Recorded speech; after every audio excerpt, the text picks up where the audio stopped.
Nuevos atentados se registraron durante la última semana, esto en la macrozona sur. Quemas de predios forestales e incluso ataques a retenes de carabineros preocupan a la población.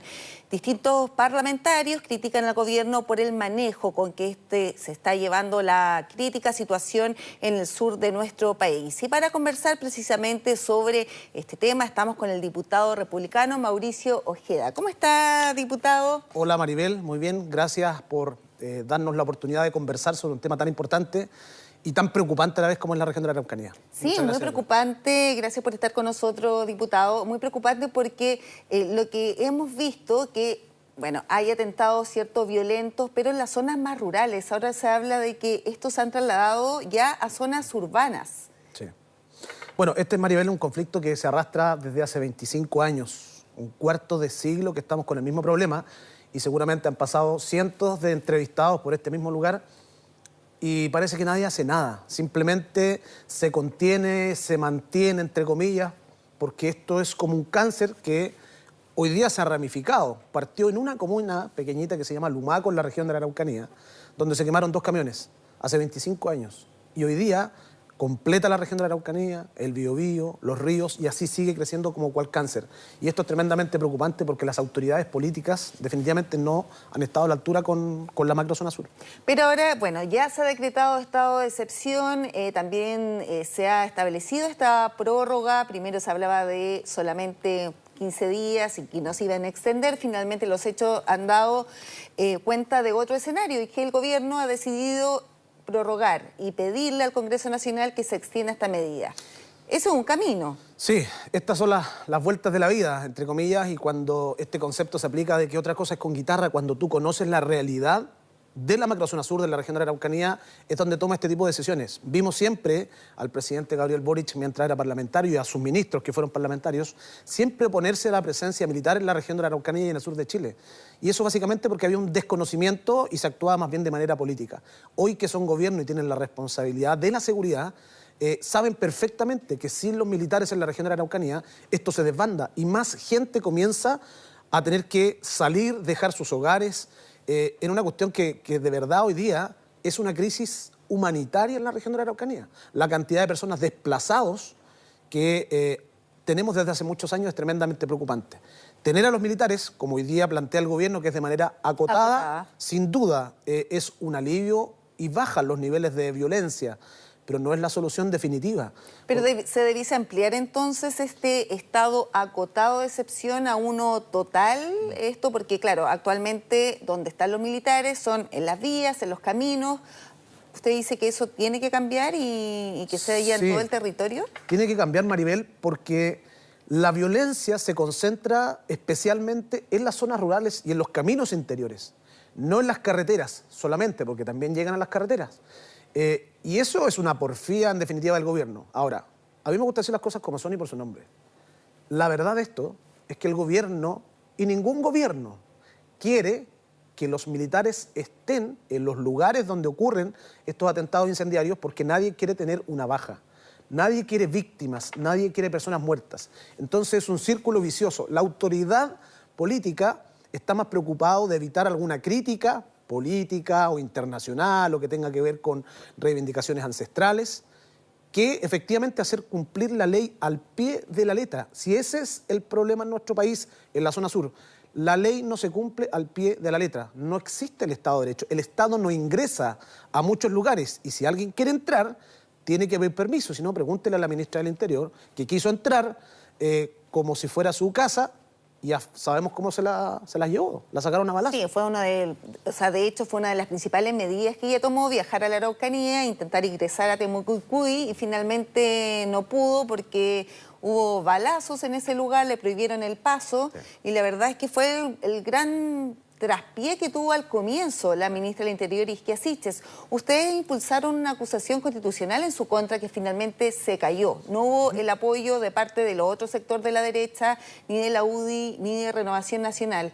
¿Por qué sucedió eso, creen ustedes? ¿Por qué no hubo ese apoyo? A ver, lo primero que hay que explicarle a la gente es que la acusación constitucional es una medida que viene luego de varios procesos o varias etapas. Nosotros como bancada y como parlamentarios oficiamos 500 veces al Ministerio del Interior preguntando respecto de diversas materias en las cuales se habían equivocado de manera permanente y que la gente es testigo de aquello.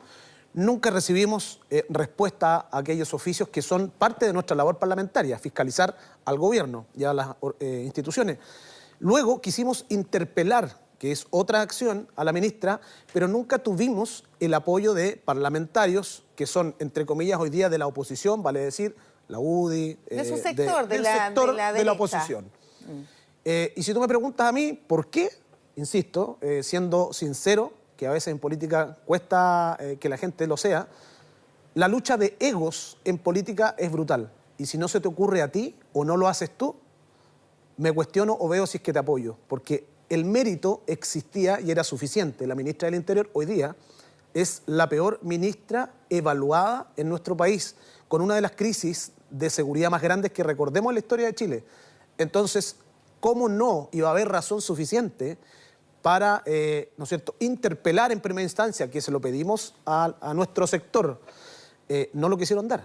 Y luego, sí, algunos parlamentarios fueron honestos consigo mismos y con su sector y votaron a favor. Fueron 59 votos, si mal no recuerdo, a favor en este tema de la acusación constitucional.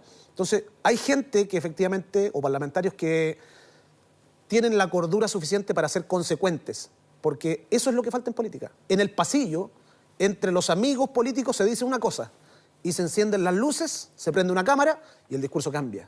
Y es ahí donde hoy día el Parlamento tiene una mala evaluación finalmente de los diputados y con justa razón. La gente no confía. Y al respecto también, hablando de la ministra Isquia Siches y de la relación con el Congreso Nacional, hubo una polémica, ¿cierto? Un dicho que ella establece y que pronuncia en la sala de la Cámara de Diputados al momento de pedir esta prórroga del estado de excepción en la macrozona sur, donde habla de que, claro, los parlamentarios se pegaron en la cabeza, esto por una amnesia, ¿cierto?, de que finalmente era un problema heredado, de que venía de años, acarreado por años, lo que es cierto y usted también lo ha dicho. De su sector, del Partido Republicano, pidieron que ella renunciara. ¿No fue desmedido también esta petición, cree usted?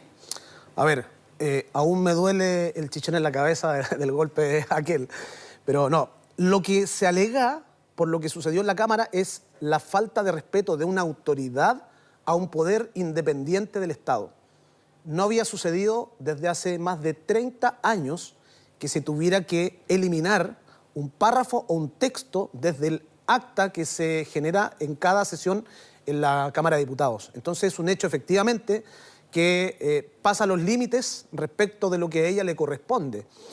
Ahora, en lo personal, yo no tengo ningún problema respecto al lenguaje coloquial. Cero, ninguno.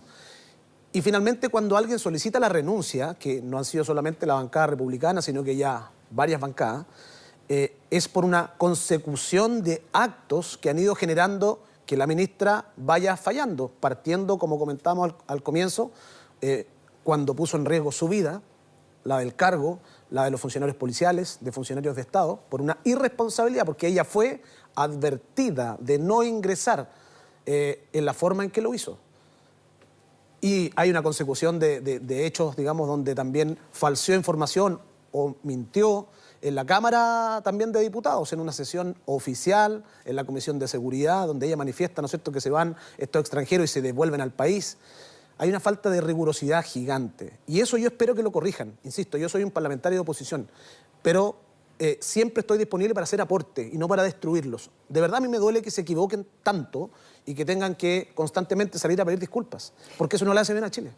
Diputado, y en ese sentido, tras también los hechos que estamos analizando ahora, que son nuevos episodios de violencia en la macrozona sur, donde se han afectado también los retenes de carabineros, ¿usted cree que se podría reflotar, por así decirlo, esta acusación constitucional en contra de la ministra?